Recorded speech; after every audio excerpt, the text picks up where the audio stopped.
Russia's air defenses can't catch a break right now.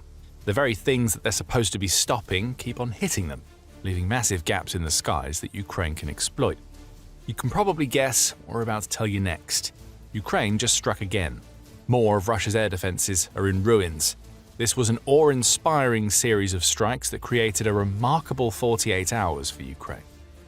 Russia's unstoppable weapons have proven anything but, and Vladimir Putin is left wondering where it all went wrong. January 15th saw several outlets report on Ukraine's 48 hours of devastation. Defense Express was among them, and it reports that the unmanned systems forces of the armed forces of Ukraine managed to destroy a shocking 6 units of air defense systems and radar stations within 2 days, with all of those systems and radars being within the occupied regions of Ukraine. Specifically, Ukraine hit 3 systems or radars each in the embattled Donetsk and Zaporizhia regions, in both cases potentially creating safe aerial corridors in those regions for future strikes. Confirmation of all 6 strikes came from the infamous commander of Ukraine's unmanned systems forces, Robert Brovdy. The commander, who goes by the call sign Madyar, took to Telegram to announce what Ukraine has pulled off in its 2-day strike extravaganza. SBS birds took out 6 SAM and radar units from the Worm air defense system in 48 hours, using middle strike means in the operational depth of the occupied territories of Donetsk and Zaporizhia regions, Madyar blared on the social media platform. He also provided a list of the 6 systems that Ukraine destroyed, which we'll get to in a moment, and he explained, in his own inimitable way, which of Ukraine's drone units conducted the strike. Courtesy visits were made by the birds of the 412th Nemesis SBS Brigade in coordination with the newly created Deep Construction Center of the SBS Group during 48 hours on January 12th to 14th, 2026, he said. Courtesy isn't the word that Russia would use for these drone visits. Catastrophe seems like a better choice. Brovdy's mention of the middle strike drones deserves some more attention. According to United 24 Media, all of the drones that struck Russia's air defenses between January 12th and 14th fall into the middle strike category.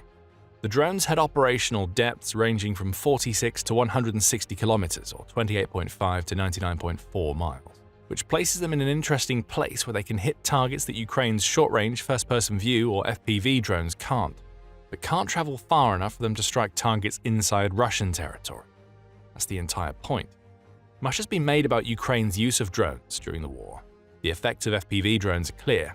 Ukraine has been using them to form massive walls of drone defenses that pick off Russian forces as they attempt assaults, in addition to using them in seek-and-destroy operations, where these types of drones have become terrifying aerial hunters. And the approach is working like a treat for Ukraine. As Forces News reported on January 15th, as many as 80% of the 415,000 casualties that the UK's Ministry of Defence reported that Russia suffered in 2025 were caused by attack drones. On the long-range front, Ukraine has been developing drones capable of flying as far and sometimes further than many cruise missiles. Again, the effects have been clear for all to see. Ukraine's targeting of military sites inside Russia, along with its constant hits against oil refineries and other energy infrastructure, has cost Russia massively. In August, the Kyiv Independent reported that the Ukrainian military's Strategic Communications Department had estimated that such long-range strikes had cost Russia $74.1 billion, amounting to 4.11% of the country's gross domestic product during the first 8.5 months of 2025 alone. Ukraine has plenty of drones dealing death to Russians on and around the combat lines. It's also building impressive stockpiles of long-range drones that allow it to keep the pressure piled onto Putin's war machine inside Russia. What Ukraine didn't have, at least until fairly recently, was middle-strike drones that allow it to attack the Russian rear in occupied Ukraine. FPV drones couldn't travel far enough to do that particular job, and they're needed for the defensive drone walls that Ukraine has created. Long-range drones could do the job, but these valuable weapons are better reserved for hitting Russia on its own turf. Middle-strike drones were needed, and the strikes between January 12th and 14th, along with Brovdy's commentary, show us that Ukraine has plugged this particular gap in its aerial arsenal. Some, including the Center for European Policy Analysis, or CEPA, have pointed to Ukraine's past lack of middle-strike drones as a potential issue. In a January 6th article, CEPA discussed how Ukraine's FPV drones are impressive enough to have created a kill zone that stretches between 15 and 20 kilometers, or 9 and 12 miles, beyond the combat lines. But those kill zones exist to destroy Russian armor and infantry as they progress toward the front. That's an effective approach, but as CEPA says, it isn't decisive. In what might feel like a rare case of Russia learning from the many, many mistakes that it's made during the war, the country has managed to adapt to Ukraine's FPV drone kill zones. Throughout 2025, Russia adapted and learned from its mistakes, narrowing Ukraine's early drone advantage by accepting heavy infantry losses and relocating critical assets deeper behind the front line, Sieper explains, before adding, "Artillery, air defense, and command and control nodes have been moved beyond the range of most short-range strike systems and provided with dense electronic warfare protection. These are all high-value targets that were being placed out of the reach of Ukraine's FPV drones, but weren't quite valuable enough for Ukraine to use its more expensive long-range drones, when those weapons could do more financial or logistical damage to Russia elsewhere. Hence the need for middle strike drones, with the category of drones that sit between the FPV drones and long-range behemoths that Ukraine already has. Opportunities to expose and tear through the Russian rear in occupied Ukraine became possible. The logic is simple. When Ukraine has drones that can take out artillery stationed in the rear, it destroys weapons that would otherwise be bombarding Ukraine's forces with shells. When command and control nodes are taken out, Russia's forces on the front lose what little semblance of organization they had, making them easier for Ukraine to pick off. And the more air defense systems that go down, the more of these middle strike assaults Ukraine can launch, which weakens the Russian rear and perhaps even makes pushbacks against entrenched occupying forces more viable. Speaking of hitting air defenses, let's return to the 6 systems that Ukraine destroyed between January 12th and 14th. Brovdi provides a full list in his Telegram post, starting with a Tor surface-to-air missile or SAM system. The system was hit in the Mariupol district of Donetsk. Missile Threat describes it as a SAM system that has an engagement range of between 12 and 16 kilometers or 7.4 to 9.94 miles, making it something of a short-range system. Tor is ground-based and mobile, and it's capable of delivering missiles packed with 15-kilogram or around 33-pound high-explosive fragmentation warheads. Tor is a Soviet-era system, having been introduced into service in 1986, and it specializes in tracking incoming aircraft, helicopters, and precision-guided munitions. Next on the list, Ukraine stuck with the Mariupol district to hit a Vityaz 50N6E radar station. Used by the S-300V Vityaz 50RG medium-range mobile air defense missile system, the Vityaz 50N6E is a radar capable of tracking multiple targets simultaneously, though it locks on to maximum 8 for engagement and can dedicate 2 missiles per target. It's the eyes of an air defense system that Army Recognition says is basically a replacement for Russia's older S-300PS systems. The system uses 9M96 missiles, which were designed for the S-400 but are compatible with the S-350E. Those missiles can supposedly hit unspecified aerial and ballistic targets at ranges between 1.5 and 120 kilometers, or 0.93 and 74.5 miles, at altitudes of between 10 and 30,000 meters, or 32.8 to about 98,425 feet, depending on the variant. Now, we're not saying that Russia is lying here, but if the missile specs for the S-350E are accurate, and the Vityaz 50N6E radar station is both part of that system and is capable of tracking targets in the same altitude range as the missile can supposedly hit, then Ukraine's incoming drone shouldn't have stood a chance.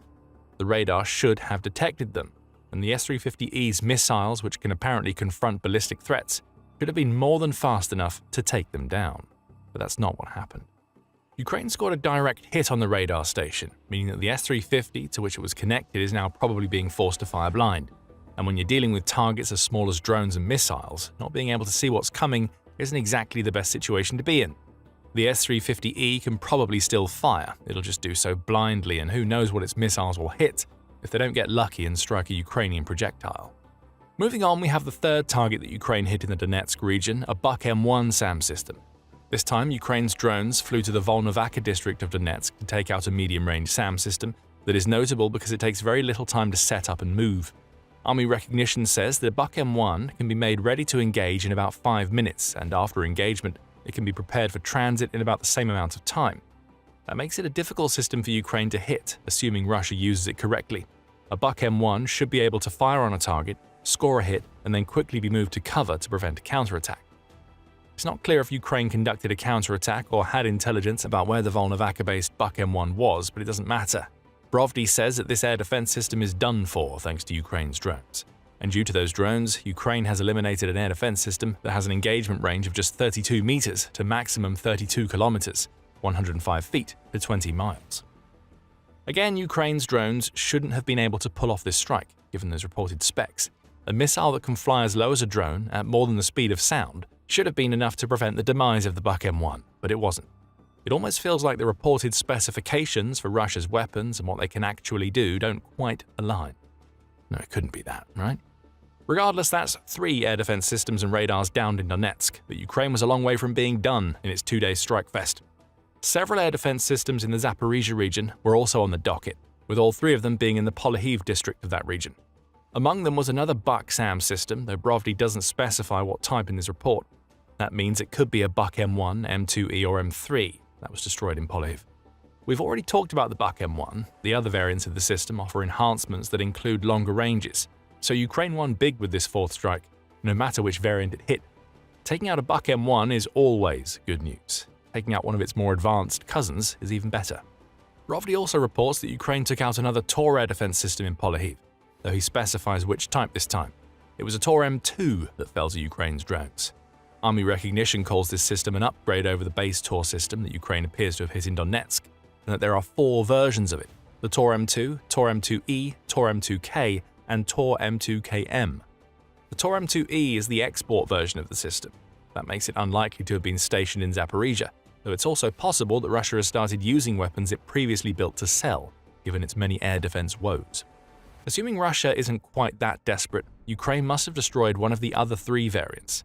Even the basic Tor M2 is an improvement over the previous ones, thanks to its new surveillance radar, which brings with it a minimum range of 1 kilometer or about 0.6 miles.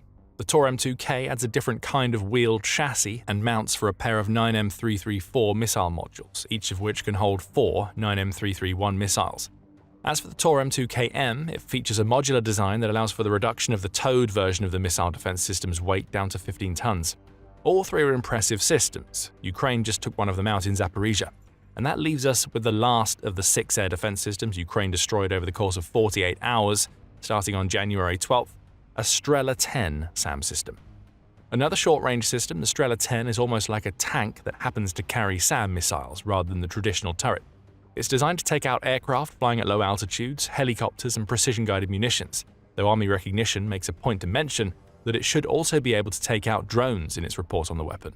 We know how well that worked out for the Strela 10 in Zaporizhia. The system has an engagement range of just 5 kilometers or about 3.1 miles. It also combines the ability to fire up to 8 missiles with a 7.62mm machine gun an operator can fire at an incoming threat, such as a middle strike drone. While not the most powerful of the SAM systems that Ukraine destroyed during its 2-day blitz of Russia's air defenses, the Strela 10 can serve an important role as an infantry protector that takes out incoming projectiles that would otherwise strike Russia's constantly marching soldiers. Can, but didn't. As if the destruction of these SAM systems and radars wasn't enough to show Russia that the weapons it's built to shoot incoming projectiles out of the sky aren't capable of shooting incoming projectiles out of the sky, Brovdi added that Ukraine also scored a final bonus hit. Defense Express says that Ukraine took out a second Strela 10 air defense system in Zaporizhia, which it says was hit by the 413th Regiment of Ukraine's SBS. It all adds up to a pretty damaging 48 hours for Russia, and what these strikes mean for the war is important to note. We've already discussed the importance of middle strike drones due to their ability to hit targets in the Russian rear. However, we didn't touch much on how these drones are perhaps as important to Ukraine's defense as they are to its offense. As David Kirichenko wrote for the National Interest on January 4th, Russia has proven itself more capable of hitting Ukraine's rear than Ukraine has of hitting Russia's during much of the war. Russia has its own middle strike drones, Kirichenko says, and it's used them in conjunction with glide bombs, 3,500 of which it dropped on Ukraine in November 2025 alone, to severely weaken Ukraine's rear. Of course, that has a knock-on effect on the stability of Ukraine's front-line fighters to defend against Russia's constant assault.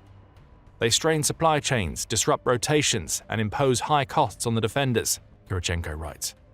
Ukraine has precision-guided munitions of its own, along with HIMARS that it can use to hit the Russian rear, but range is always a problem, and Russia moving the assets we mentioned earlier in the video, such as artillery and air defense systems, further back makes them harder for Ukraine's weapons to hit.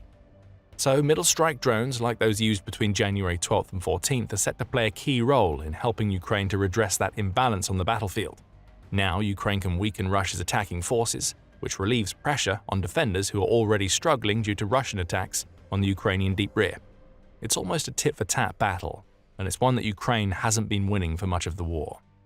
As for why it's taken so long for these middle strike drones to appear, Metza's Ilya Volinsky provided an explanation back in October 2025. He said that creating middle strike drones isn't as simple as adapting long-range drone designs to weapons that can operate over shorter distances.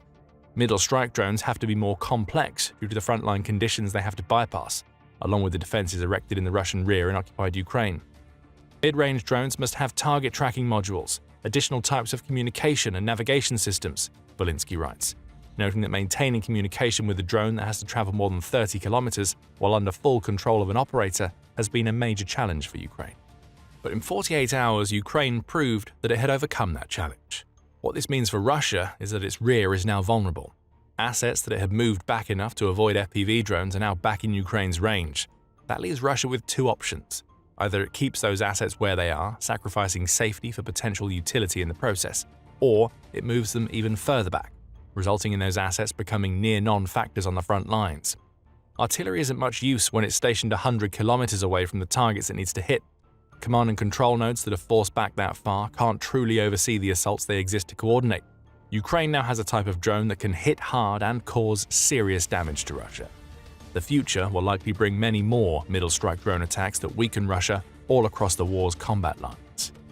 But don't think for a second that the arrival of middle strike drones for Ukraine is going to stop the country from launching its massive long-range assaults on Russia. On January 14th, we reported on a catastrophic hit that broke the spine of Russia's military. Ukraine hit a drone production facility, and one that makes middle strike drones for Russia, in a devastating attack that showcased the strength of the country's domestically made missiles. Find out more about that strike in our video, and remember to subscribe to The Military Show for more coverage of Ukraine's latest strikes against the Russian rear. And thank you as always for watching.